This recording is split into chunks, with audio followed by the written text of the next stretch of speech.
Hello, I am Anthony. We are continuing the Food Manufacturing Hazards series with episode 11. Today, we are looking at fire hazards in food manufacturing, what your site is getting wrong. Let us get into it.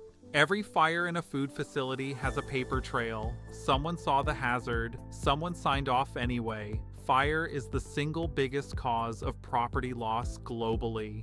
Food manufacturing is a high-risk environment. In the UK, food sites account for 19% of workplace fires because they combine the ideal ingredients for ignition. Strict legal frameworks like DSEAR in the UK and NFPA 660 globally mandate risk assessments. Non-compliance results in fines, prosecution, and insurance invalidation. When it comes to combustible dust, sites fail because they treat it as a hygiene issue rather than a process safety hazard. Overhead beams and cable trays are often left unchecked. Using compressed air to clean dusty areas is a critical failure. It disperses fine particles into the air, creating explosive concentrations. Most sites also lack a mandatory dust hazard analysis. Common ingredients like flour, sugar, and starch are highly explosible. NFPA 660 sets the threshold at just 1/32 of an inch over 5% of the floor area. Normal fires need a triangle, but dust requires a pentagon. Dispersion and confinement are the elements that turn a fire into a devastating secondary explosion. Hot work is a predictable fire starter. Common failures include issuing permits without checking adjacent voids, having no fire watch appointed, or ending the fire watch far too early. Sites often conduct hot work too close to dust deposits or extraction systems. A permit system that doesn't require a post-work infrared scan is not fit for purpose. FM Global data shows 736 hot work fires resulted in nearly $2 billion in losses. A non-compliant permit-to-work system is simply not fit for purpose.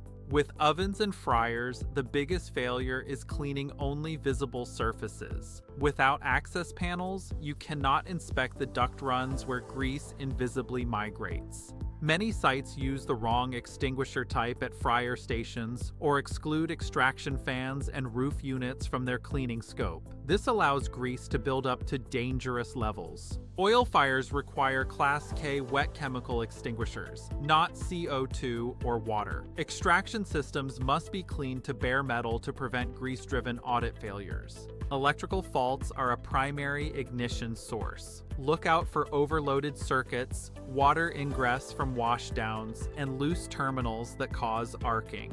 Using general-purpose motors in dust zones is a major risk. Mechanical failures like friction sparks and blocked ventilation grills also lead to heat accumulation and fire. Good safety looks like annual infrared imaging of electrical systems and bearings, alongside documented preventive maintenance and strict lockout-tagout procedures. Housekeeping is a fire control failure. Temporary storage in production often becomes permanent fuel, and flammable liquids are frequently stored outside approved cabinets. Daily cleaning is often ineffective if it just redistributes dust or misses high surfaces. Crucially, escape routes must never be blocked by pallets or bins during production. The practical standard is clean as you go. Treat recurring dust accumulation as a process defect requiring engineering correction, not just a housekeeping task. For sandwich panels, sites wrongly assume installation compliance is a one-time event. They often leave penetrations unsealed after works and lack a proper inspection regime.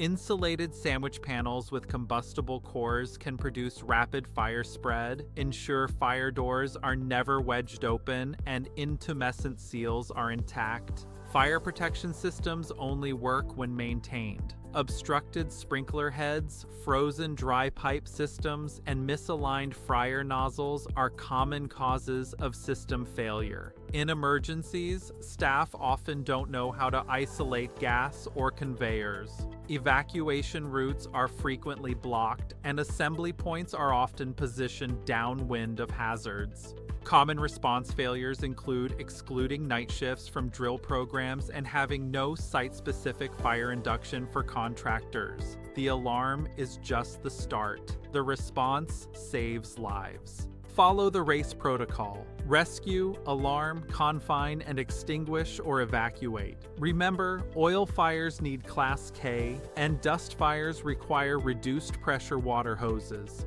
Tragic case studies like Bosley and Imperial Sugar prove that dust neglect is a process safety failure. Known hazards that go unaddressed become criminal liability. Good fire safety means suitable risk assessments, ATEX-rated equipment, TR-19 cleaning, and trained fire wardens on every shift, including nights. Determine if your site is safe by focusing on 4 controls: dust, ignition, change, and maintenance. If any are weak, the risk is not under control.